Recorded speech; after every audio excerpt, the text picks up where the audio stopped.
That's so funny because I was so much stuff coming from so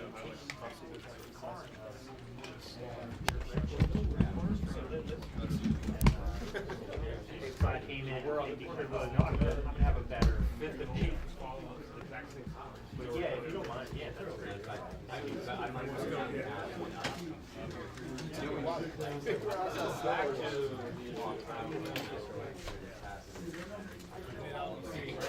Give me the motorcycle question. no, but Two reporters later. You know, like if you come out of the yeah, my back is so bad, dude. I can barely stand up. I'm feeling you. And it ain't getting any better. I'm getting cortisone shots. Keep from going under the knife. Especially when your surgeon says don't do it.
This one doesn't count. Do you want to do a mic check?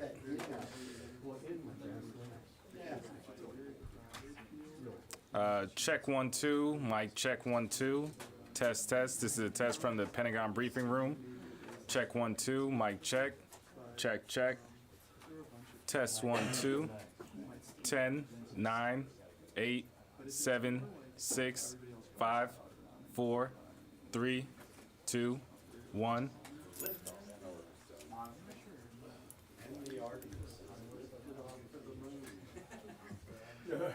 Mic check from the second podium. Test 1 2. Mic check. Check 1 2. 10 9 8 7 6 5 4 3 2 1.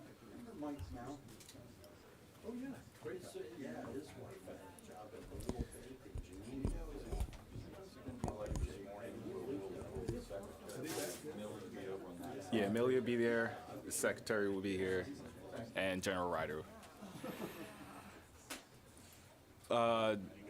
Mic check from the General Ryder's microphone. From the Pentagon briefing room is 1221. Test 1 2. Check 1 2. Mic check. 10 9 8 7 6. They got it.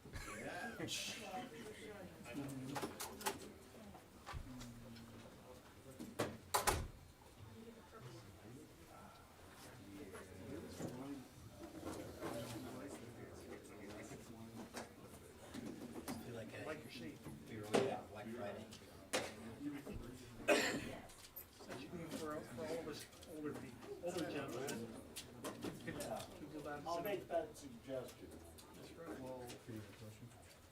It must be some ADA compliance rules, if I get a comfortable seat.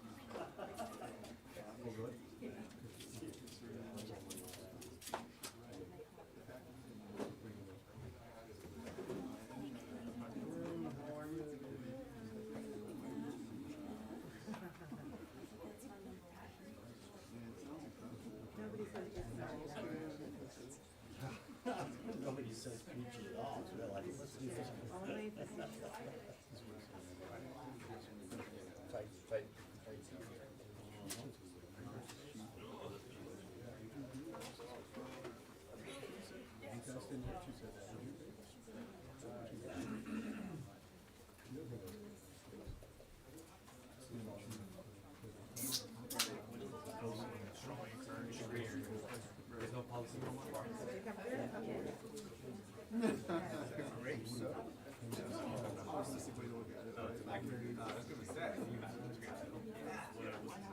I was getting excited. And yet you had, you know, you had that was a kid. I know.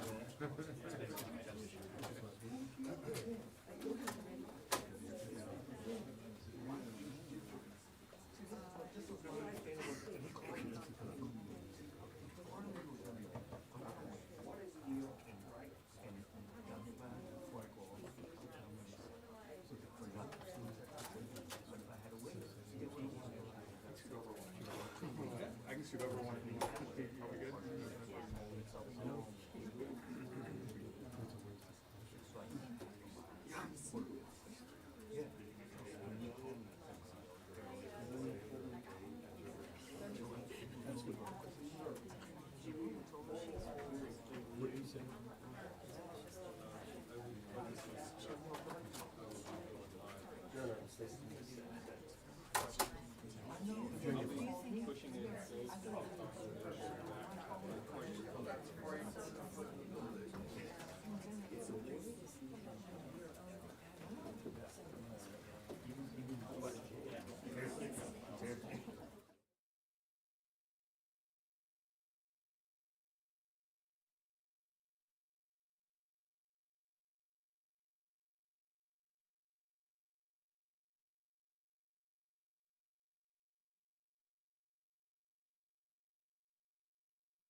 Well, good afternoon, everyone. Thank you for being here today. It's my pleasure to introduce Secretary of Defense Lloyd Austin III and Chairman of the Joint Chiefs of Staff, General Mark Milley.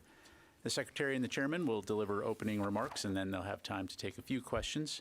I'll moderate those questions and call on journalists. Secretary Austin? Thanks, Patrick. Good afternoon, everyone. We've just completed our 7th meeting of the Ukraine Defense Contact Group, and it's been another highly successful session. Now, we were meeting today as Russia continues to target Ukraine's civilians and bombard its energy grid. But Russia's deliberate cruelty only deepens our resolve. And we'll continue to support Ukraine's bedrock right to defend itself and defend the rules-based international order. Yesterday, we saw reports of a deadly explosion in Poland near its border with Ukraine. I spoke last night to my Polish counterpart, Deputy Prime Minister and Minister of National Defense, Błaszczak, and I conveyed my deep condolences to the Polish people and to the loved ones of those who were killed.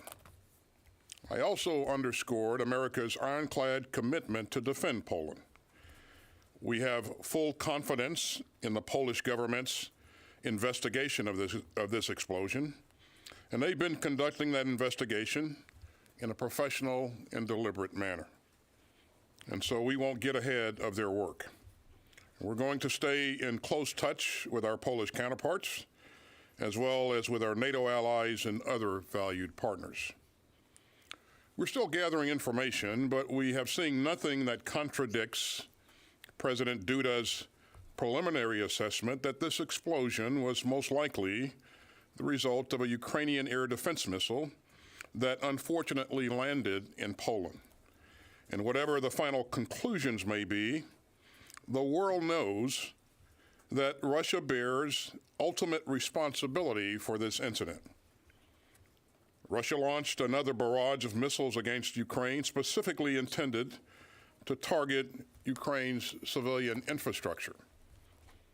This tragic and troubling incident is yet another reminder of the recklessness of Russia's war of choice. And Ukraine has a bedrock right to defend itself. And we will continue to stand in solidarity with the people of Ukraine as they defend their country. And we were joined today, again today, at the contact group meeting by my good friend Oleksiy Reznikov, Ukraine's Minister of Defense, and by Deputy Chief of Defense Lieutenant General Moyshuk.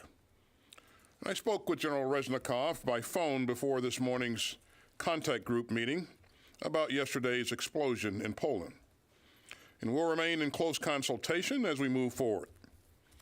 Ukraine's commanders have shown tremendous leadership and tenacity, and they updated the contact group this morning on the current battlefield dynamics and on Ukraine's most urgent self-defense needs. Ukraine's troops continue to consolidate their gains on the battlefield as they head into the winter. And the contact group continues to push hard to bolster Ukraine's air defenses in the face of Russia's ongoing barrages. I'm pleased to be able to report that the NASAMS air defense systems that we've sent to Ukraine are now operational, and their performance so far has been very impressive. The NASAMS systems had a 100% success rate in intercepting Russian missiles as the Kremlin continues its ruthless bombardment of Ukraine, including yesterday's attacks. We're also working to secure more critical equipment to protect and repair Ukraine's energy infrastructure after Russia's indefensible attacks. We also heard an important update from General Kovoli, our supreme allied commander in Europe. I'm confident that the training efforts spearheaded by the United States and many other members of this contact group will equip the Ukrainian armed forces with the skills that they need to consolidate their gains and to seize new opportunities on the battlefield. I'd also like to acknowledge the European Union's important efforts here. The EU's training program across Europe will do a great deal to reinforce what other countries are doing bilaterally. Also like to recognize Germany and Poland for their leadership in this larger mission. And let me thank the UK for pledging to train another 19,000 Ukrainian troops next year. The contact group also discussed important industrial-based initiatives to sustain our security assistance to Ukraine.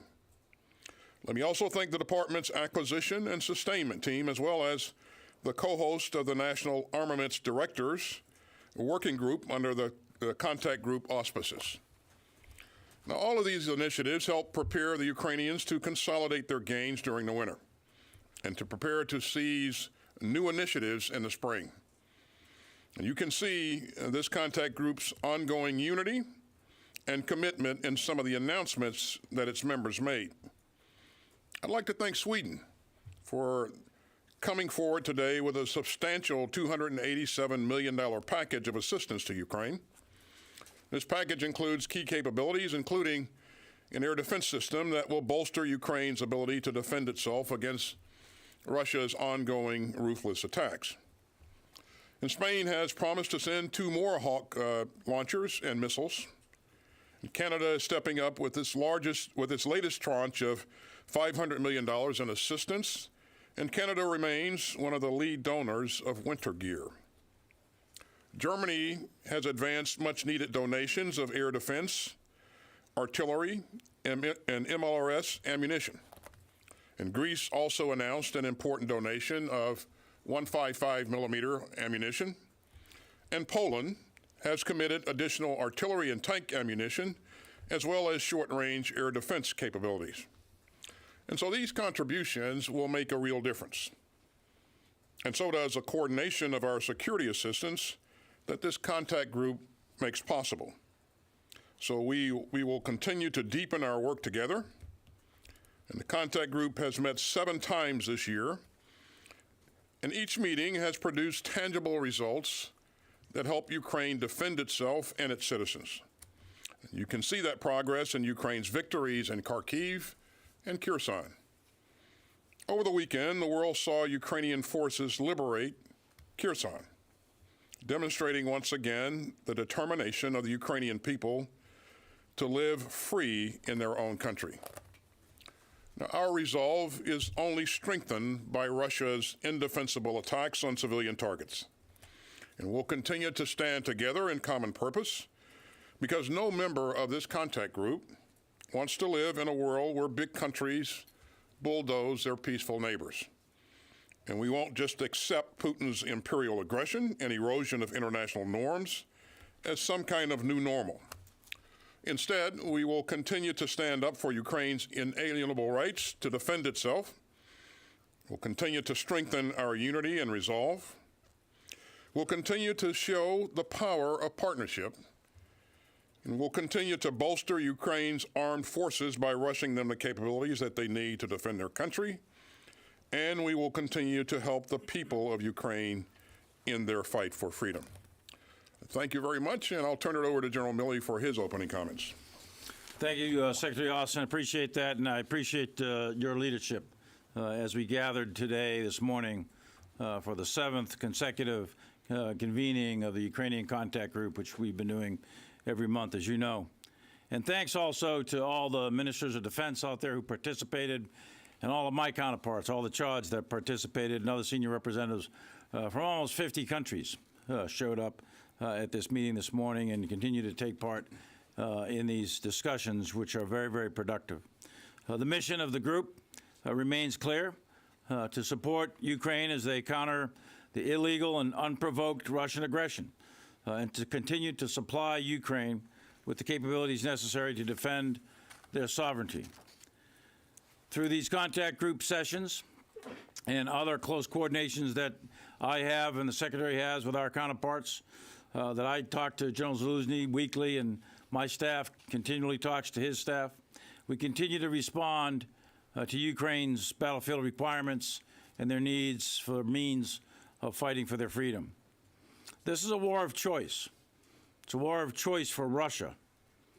They embarked on a tremendous strategic mistake.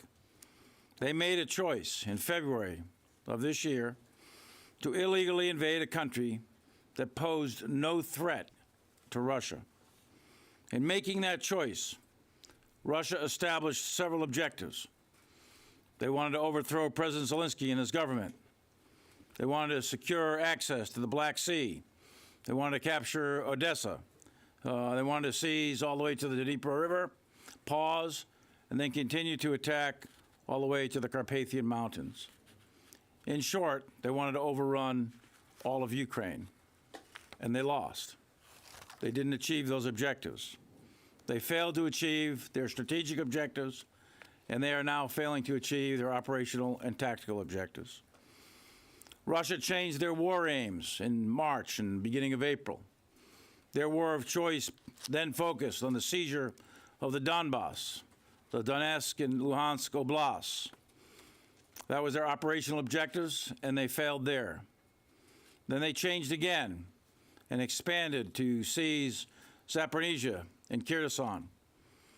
These strategic reframing of their objectives, of their illegal invasion, have all failed, every single one of them. And we've just witnessed last week Russia's retreat from Kherson. They retreated across the Dnieper River. They moved to more defensible positions south of the river. Their losses due to Ukrainian success and skill and bravery on the battlefield have been very, very significant. And it's clear that the Russian will to fight does not match the Ukrainian will to fight. On the battlefield, Ukrainians' offensive up in Kharkiv has been very successful, where they crossed the Oskil River, and they have moved to the east and are near the town of Savartovy. There is a significant ongoing fight down in Bakhmut right now and in the vicinity of Seversk and Soledar, where the Ukrainians are fighting a very, very successful mobile defense. There is limited contact right now in Zaporizhia and limited contact in and around the Zaporizhia nuclear power plant. And as we already discussed, Kherson's offensive has been successful. So across the entire frontline trace of some 900 or so kilometers, the Ukrainians have achieved success after success after success, and the Russians have failed every single time. They've lost strategically, they've lost operationally, and I repeat, they lost tactically. What they've tried to do, they failed at. They started this war, and Russia can end this war. Russia can make another choice, and they can make a choice today to end this war. However, Russia is choosing to use their time to attempt to regroup their forces, and they are imposing a campaign of terror, a campaign of maximum suffering on the Ukrainian civilian population in order to defeat Ukrainian morale. The Russians are striking throughout the depth and breadth of all of Ukraine with air-launched cruise missiles, with Caliber sea-launched cruise missiles, and with other types of munitions. They are striking the Ukrainian civilian infrastructure, and it has little or no military purpose.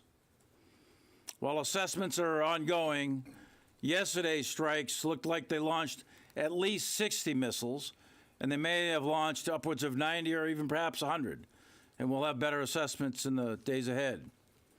But it was likely the largest wave of missiles that we've seen since the beginning of the war.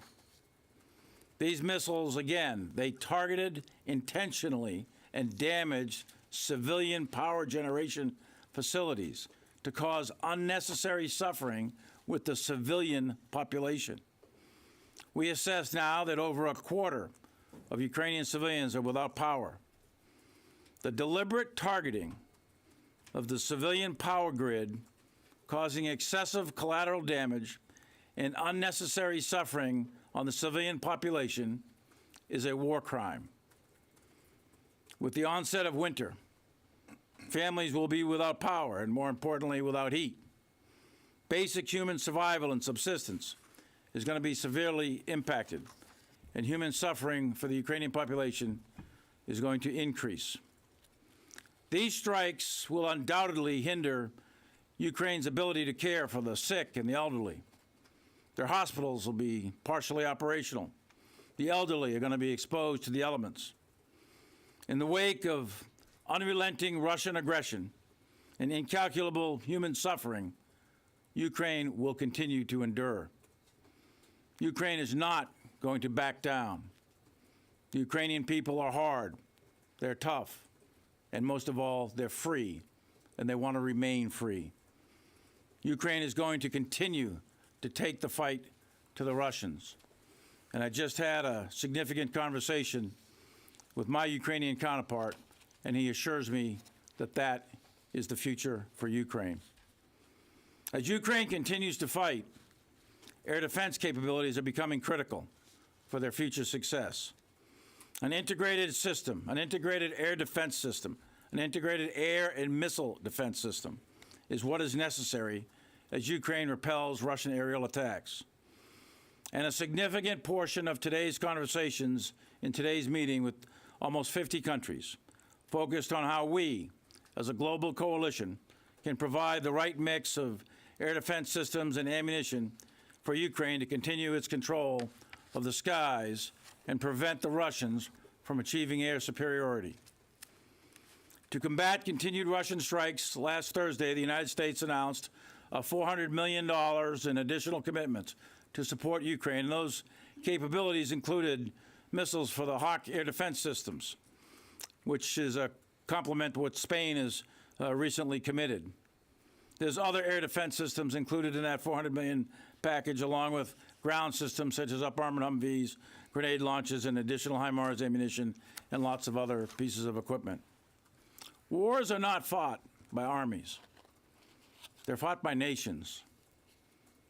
This war is fought by the Ukrainian people, and it's fought by the Russian people. And this is a war that Russia's leadership has chosen to put Russia into. They didn't have to do this, but they did. And they have violated Ukrainian sovereignty, and they have violated territorial integrity of Ukraine. It is in complete contradiction to the basic rules that underlined the United Nations Charter established at the end of World War II. This is one of the most significant attempts to destroy the rules-based order that World War II was fought all about. And we, the United States, are determined to continue to support Ukraine with the means to defend themselves for as long as it takes. But at the end of the day, Ukraine will remain a free and independent country with its territory intact. Russia could end this war today. Russia could put an end to it right now, but they won't. They're going to continue that fight. They're going to continue that fight into the winter as best we can tell. And we, the United States, under the direction of the President and the Secretary of Defense, we will continue to support Ukraine for as long as it takes to keep them free, sovereign, independent, with their territory intact. The President of the United States has been very, very clear to us that it's up to Ukraine to decide how and when or if they negotiate with the Russians. And we will continue to support them as long as it takes. The United States will continue to support Ukraine with the best possible equipment to position them on the battlefield, to give them positions of strength against the Russians, and that is also true of all the other nations that attended the meeting today. There is an absolute sense of urgency, an absolute sense of determination on the part of all the member states that attended our meeting today, and I can tell you the cohesion and coherence of the organization is complete, and the resolve is high. Ukrainians are not asking for anyone to fight for them. They don't want American soldiers or British or German or French or anybody else to fight for them. They will fight for themselves. All Ukraine is asking for is the means to fight, and we are determined to provide that means. Ukrainians will do this on their timeline, and until then, we will continue to support all the way for as long as it takes. It is evident to me in the contact group today that that is not only a U.S. position, but it is a position of all the nations that were there today. We will be there for as long as it takes to keep Ukraine free. Thank you, and I welcome your questions. Mr. Secretary, Chairman, thank you very much, gentlemen. First question will go to Associated Press. Tara? Thank you. Mr. Secretary, President Zelensky just denied that it was a Ukrainian air defense missile that landed in Poland. How are you certain that this was possibly a Ukrainian air defense missile and was not a Russian missile? Thanks, Tara. First of all, the investigation is still ongoing, and Poland is conducting that investigation. We are assisting in any way we can. We do have some experts on the ground there helping Polish leadership. We have full confidence in Poland's ability to conduct this investigation in the proper way. And until that's complete, again, I think it'd be premature for anybody to jump to conclusions. And I know that Ukraine has offered to participate and help in any way they can as well. So we won't get ahead of the investigation, but our information supports what President Duda said earlier in his preliminary assessment, was that this was most likely a result of a Ukrainian air defense missile. But we'll let the investigation play out here. So at this point, are you confident in saying that this was not a Russian missile? We're going to let the investigation play out, and then once the results are released, we'll be confident in everything. But again, our information supports what President Duda has said earlier. So. And then Chairman Milley, after this strike occurred, did you reach out to your Russian counterparts, or did any other military officer reach out to their Russian counterparts to protect against escalation? And if not, why not? I do that through my staff to set the calls up. The short answer is yes. Some attempts were made, no success with the Russian counterpart. I did talk to my Ukrainian counterpart immediately, General Zaluzny. Talked to him several times, in fact. Also Polish counterpart and several other CHODs in Europe. And exactly what the Secretary said, investigation's ongoing. There's professionals there to do the forensics. All the debris that's in and around the impact site and so on and so forth. And very shortly, we'll know all the facts, and we just don't know them right this second. So Russia did not take the call? Right. My staff was unsuccessful in getting me linked up with General Gerasimov. That's correct. Let's go to the next question. ABC, Louis Martinez. For Mr. Secretary, for Mr. Chairman, actually, I'd just like to follow up on Tara's question initially, because in his remarks, President Zelensky cited a conversation with your counterpart, General Zaluzny, saying that he had confirmed to him that it was not a Ukrainian missile. Based on your conversations with him today, was there a disconnect there? And then I'll follow up with another question. Yeah, I'm not going to talk about, he and I, our agreement between each other is not to talk about the substance of the conversations that we have. We have conversations several times a week. And we acknowledge that we have the conversations, but we don't discuss the substance of the conversation. So I have to honor that, and I'll continue to honor that. But I can tell you that right now, the investigation's ongoing. These are professional investigators. There is a debris field there. There's other forms of data that are going to be available that come from various technical means.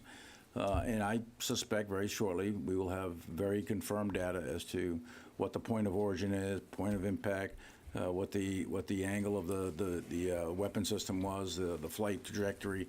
All of the details are going to be known in due time, but it's pretty early actually in the investigation. So we'll know that, and the Secretary will know that.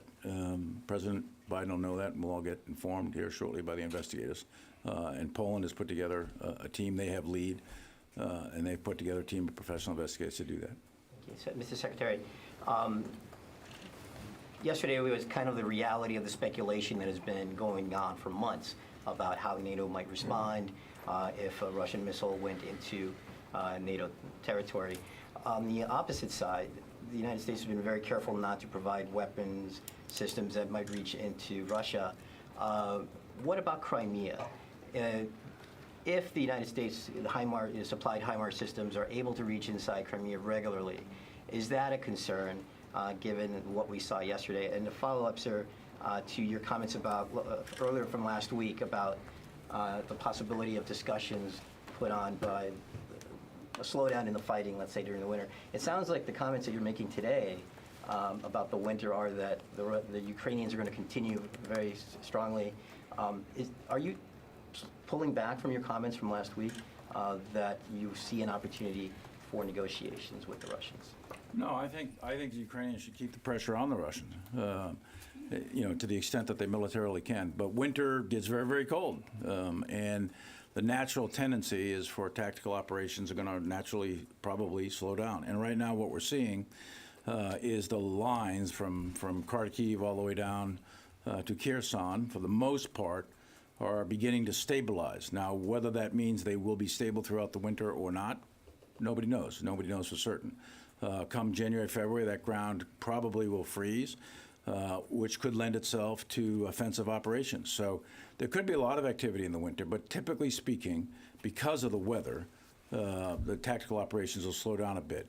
And I think that President Biden and President Zelensky himself has said that there'll be at the end of the day, there'll be a political solution. So if there's a slowdown in the actual tactical fighting, if that happens, then that may become a window, possibly, it may not, for a political solution, or at least the beginnings of talks to initiate a political solution. So that's all I was saying.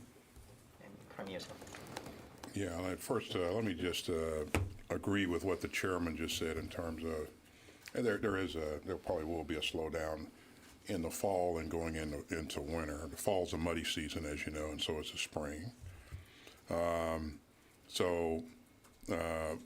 When the ground hardens, trafficability will probably improve, and then we may see more activity. But I would remind everyone that this war started in February.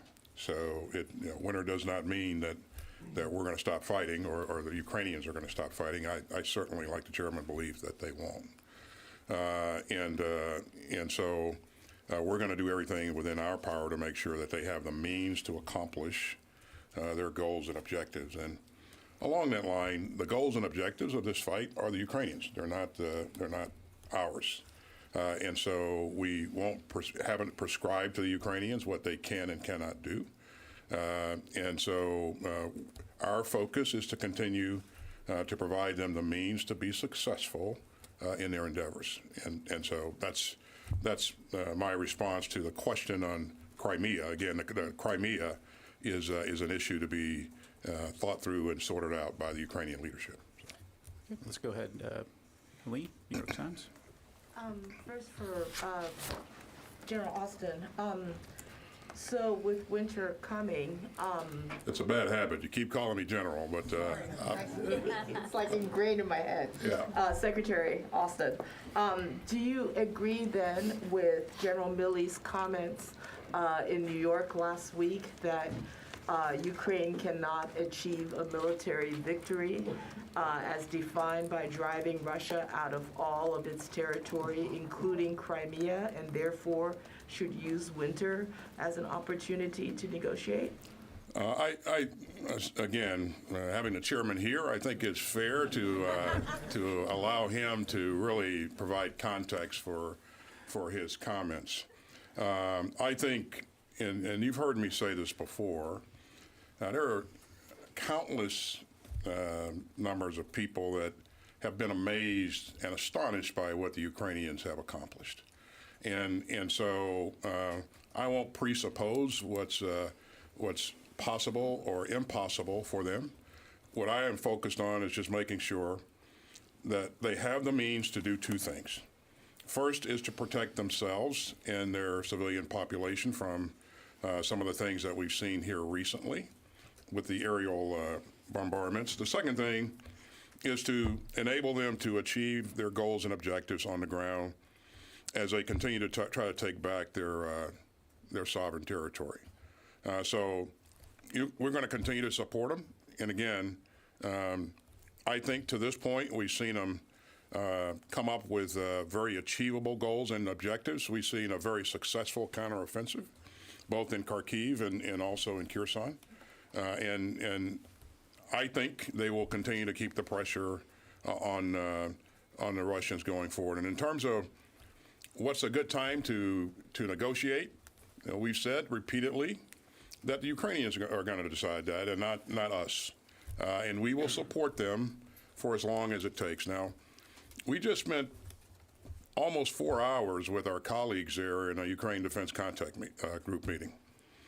It was amazing to me how many ministers of defense on their own said, we're going to do this for as long as it takes. And so I continue to see unity. I continue to see resolve. And that's very, very encouraging. And I think it's encouraging for Oleksiy Reznikov and his team to hear that as well, because as you know, they're in the meeting as well. So, yeah. So, Eileen, I'll make a couple of comments. First, on the Russians. I still have a question for you, though. Okay, but let me So that'll be like 4 questions, I think. Let me help you out with this one first. So, start with the Russians. Ukraine's a pretty big country. This is not a small piece of turf. And the probability of Russia achieving its strategic objectives, of conquering Ukraine, of overrunning Ukraine, the probability of that happening is close to zero. I suppose theoretically it's possible, maybe, I guess, but I don't see it happening militarily. So I just don't see that happening. But they do currently occupy about 20% of that of Ukraine. So they occupy a piece of ground that's about 900 kilometers long, and I don't know, probably about 75 or 80 kilometers deep. So it's not a small piece of ground. And they invaded this country with upwards of 170, 180,000 troops in multiple field armies, combined arms armies. And they have suffered a tremendous amount of casualties, but he's also done this mobilization and called up additional people. So the Russians have reinforced, and they still have significant Russian combat power inside Ukraine. Now, Ukraine's had great success in the defense. They did a tremendous job in defeating the Russian offensive. It's incredible what they were able to do. And then they went on the offensive at the beginning of September. And they had great success up in Kharkiv, and they've had better success even down in Kherson, as you just witnessed. But Kherson and Kharkiv, physically, geographically, are relatively small compared to the whole. So that the military task of militarily kicking the Russians physically out of Ukraine is a very difficult task. And it's not going to happen in the next couple of weeks unless the Russian army completely collapses, which is unlikely. So in terms of probability, the probability of a Ukrainian military victory defined as kicking the Russians out of all of Ukraine, to include what they define or what they claim as Crimea, the probability of that happening anytime soon is not high, militarily. Politically, there may be a political solution where politically the Russians withdraw. That's possible. You want to negotiate from a position of strength. Russia right now is on its back. The Russian military is suffering tremendously. Leaders have been, the leadership is really hurting bad. They've lost a lot of casualties, killed and wounded. They've lost, I won't go over exact numbers because they're classified, but they've lost a tremendous amount of their tanks and their infantry fighting vehicles. They've lost a lot of their 4th and 5th generation fighters and helicopters and so on and so forth. The Russian military is really hurting bad. So you want to negotiate at a time when you're at your strength and your opponent is at weakness. And it's possible, maybe, that there'll be a political solution. All I'm saying is there's a possibility for it. That's all I'm saying. Okay, got time for just a couple more. Go to VOA, Carl Beth. Thank you, gentlemen, both for doing this. Mr. Secretary, you've stressed that the United States and their allies are committed to Ukraine for as long as it takes. How long do you think Russia can continue this war with its current arsenal and its current personnel? And how much has Iran and North Korea's weapons extended their ability to wage this war? And Mr. Chairman, thank you. You thoroughly answered my question with Louis and Helene, so I'm going to ask you a question on China, if I may. After the meeting with President Biden and President Xi, have you seen any indications that China has changed its ambition to control Taiwan? And, the last time that National Defense Strategy was rolled out, the Pentagon said America's military edge was eroding. Now that this new one has rolled out, is America's military edge still eroding to China? So, thanks, Carla. In terms of how long Russia can sustain their efforts, that's left to be seen. I think the chairman just gave a very accurate and compelling description of kind of where the Russians are right now. They have some problems. They've had problems since the very beginning of this, trying to sustain their efforts. Those problems have only become more acute. They've lost a lot of people, and as important, they've lost a lot of important military gear. So the numbers of tanks that they've lost, the numbers of armored personnel carriers, pretty staggering numbers. As important, the numbers of precision-guided munitions that they've rifled through in this endeavor is striking. But they won't be able to reproduce those munitions very quickly because there are trade restrictions on that prevent them from rapidly gaining microchips and other things that are required to produce these kinds of munitions. And so it may take years for them to restock that inventory up to the point that they were before they started this conflict. We've seen them struggle with having enough munitions to fight the way that they want to fight, so they're reaching out to Iran, they're reaching out to North Korea. I do think that those countries will probably provide them some capability. And so for that reason, I don't think this will be over anytime soon. Our goal, our requirement is to make sure that we continue to provide Ukraine with the means to do what's necessary to prosecute their campaign. And so they have to continue to keep the pressure on the Russians going forward. And I think, win or fight favors the Ukrainians. We've pushed enormous amounts of winter gear into Ukraine, thanks to countries like Canada and others who have really been very, very generous. Russia, on the other hand, they're fighting in a foreign country. The Ukrainians have challenged their supply lines. It will be difficult for them to get the kinds of gear into their troops that they need to be able to fight effectively. And so I think the Ukrainians will have the upper hand in this fight, as they have right now, but they'll continue to maintain that upper hand going into the winter, just like we saw them operate in February of last year. They know the land.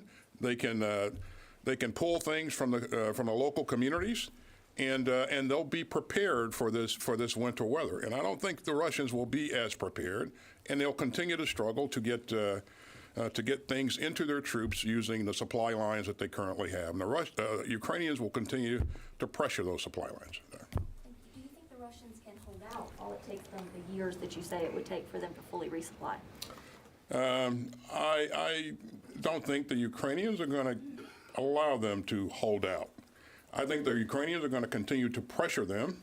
And so this battlefield dynamic will change, continue to change. And Ukrainians know that, allowing them to rest and refit and rearm is a mistake. That's an operational mistake. And I don't believe they're going to make that mistake. And my goal is to make sure that they have the means to do what's necessary to ensure that they don't hold out. And you had two questions for the Secretary, so I get a buy on mine. So look, on China, as quickly as I can say it, China is the pacing threat, as we describe it in DoD, is part of the National Defense Strategy. It was defined in the previous one, it's defined in the current one as the pacing threat. And what do we mean by that? We mean that China is the one country out there that geopolitically has the power potential to be a significant challenge to the United States. And they are. They're based on their population, their technology, their economy, and a bunch of other things. China is the greatest geopolitical challenge to the United States. And China is not shy about their goal. They want to be the #1 power in the globe by mid-century, by 2049. And they want to do that militarily, diplomatically, informationally, economically, and so on and so forth. So they want to be number one by mid-century. By the 2030s, mid-2030s, they had previously said they want to be number one regionally. So they want to have a military that outdoes the United States military regionally by the mid-30s. They had previously said that. And then they advanced that goal to 2027. So they advanced that goal in, I think it was two-party Congresses ago or one-party Congress ago. And what they have said is that they want to be the equal to or superior militarily to the United States. That's only 5 years away. So they're working on that, and they're working on that very, very hard. But we are not static, and we are working on it. Right now, the United States military is without question, despite whatever criticisms people have, the United States military is the most lethal warfighting machine on earth, bar none. The United States military is number one, and we intend to stay number one. And our task, militaries only have two tasks. We have a single purpose, really, which is to either to prepare for war or to fight a war. And we are laser focused on that. And we intend to stay number one. China is not going to be a better military than the United States military is, but they're going to try, but they're not going to get there. We will be number one 5 years from now, 10 years from now, and 50 years from now. We are not going to let China take number one. They have made gains in a wide variety of areas, in cyber and space and land, sea, and air. So a peasant army of largely infantry-based. When I was commissioned in 1980, that's kind of what Deng Xiaoping had when he made his reforms. So he had a very large, dismounted infantry, peasant-based army, more or less. They had some tanks, but not much. And then they got rich. They made a massive amount of money with a 10% rise overrun and dropped down to 7%. Maybe it's going to come down to 3 or 4%. But the GDP allowed them to buy a military. And they believe that it's their day in the sun. They believe it's, once again, time for the Middle Kingdom to be number one. So that's what they're shooting for. And we are not going to allow that to happen. The United States military is number one now, and we are going to be number one 5 years from now. 2027 is not going to be the date that China becomes number one, and we're going to stay number one the entire time. And as long as we remain number one, then we will deter the war that people worry about, a great power war between China and the United States. As long as we have the military capability, we have the will to use it, your adversary knows it, then you'll deter that war. But the key is to have the military capability, and we intend to stay number one. Time for one final question. We'll go to Nikkei, Ro Nakamura. Thank you very much for taking my question. To the Secretary first, President Biden and President Xi essentially agreed to maintain the open lines of the communications. Do you expect China will resume some of the military to military channels they suspended in August after Speaker Pelosi's visit to Taiwan? And are you planning to meet with your Chinese counterpart during your visit to Cambodia next week? And to the chairman, also on China, the President Xi consolidated his power in the Chinese Communist Party, and he is now surrounded by his loyal advisors. How much are you concerned that President Xi might make an ill-advised or ill-informed decision to take Taiwan by force, as President Putin did in the leading up to the invasion into Ukraine? Thank you very much. Thanks, Rio. As you've heard me say a number of times, I think it's really important for large countries with significant military capacity to talk to each other. And as I told Minister Wei when we talked, we met face to face in Singapore, that we needed to work to keep the lines of communication open. That helps with crisis management. It helps with a number of things. And so my hope is that they will open up their communications channels, at not only at my level, but at the chairman's level, and at the level where our combatant commander, Admiral Aquilino, can engage with his counterparts as well. So you're right. We will both be in Cambodia here in the near future. I don't have any announcements to make in terms of any scheduled meetings, but there is an opportunity there, and so we'll see how things play out. So I think, first of all, President Xi is, I don't know him, I've never talked to him, and he'll make decisions based on what he thinks is his national interest. But as best I can tell, he's a rational actor. I think he evaluates things on cost, benefit, and risk. And I think that he would conclude that an attack on Taiwan in the near future would be an excessive amount of risk, and it would end in a strategic really debacle for the Chinese military. And I think it would throw off their China dream of being the #1 economic and military power and so on. So would he do it? Who knows? I don't know. But I can tell you that we watch it closely. We are militarily prepared. And one of the keys now is to make sure that Taiwan can defend itself. And there are a lot of lessons learned coming out of the Ukraine war. There's lessons learned for Taiwan. There are lessons learned that we're learning. There's lessons learned European countries learning. And there's lessons learned that President Xi and the Chinese military are learning. And one of the things people are learning is that war on paper is a whole lot different than real war. And when blood is spilled and people die and real tanks are being blown up, things are a little bit different. There's a lot of friction and fog and death in combat. And for someone who for a military that hasn't fought in combat since fighting the Vietnamese in 1979, they would be playing, a very, very dangerous game to cross the straits and invade the island of Taiwan. They don't have the experience, the background to do it. They haven't trained to it yet. They do piece part training. We watch it very, very closely. How much amphibious capability they have, how much airborne capability they have. Now, they could bomb it, they could missile it, they could attack Taiwan in that sense. But attacking and seizing the island of Taiwan across the straits, putting troops on the island of Taiwan, that is a very difficult military task to do. You've got a large city of Taipei with 3 or 4 million people, with the suburbs about 7 million people. You've got very complex terrain with mountains. Most of Taiwan is a mountainous island. So it's a very, very difficult military objective, a very difficult military operation to execute.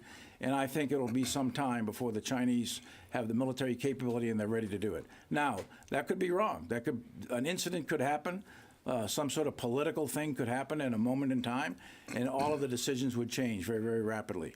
But I think that the Chinese would be high risk to take on an operation like that, and I think it would be unwise. It would be a political mistake, a geopolitical mistake, a strategic mistake, similar to what the strategic mistake is that Putin has made in Ukraine. I'll be traveling with some of you later this week and into next week. But for those who I won't see between now and Thanksgiving, I want to take this opportunity to wish you and your families a happy Thanksgiving. And on behalf of the Department of Defense, thanks for what you continue to do for our nation. Thank you very much. Thank you very much, ladies and gentlemen. That's all the time we have for today.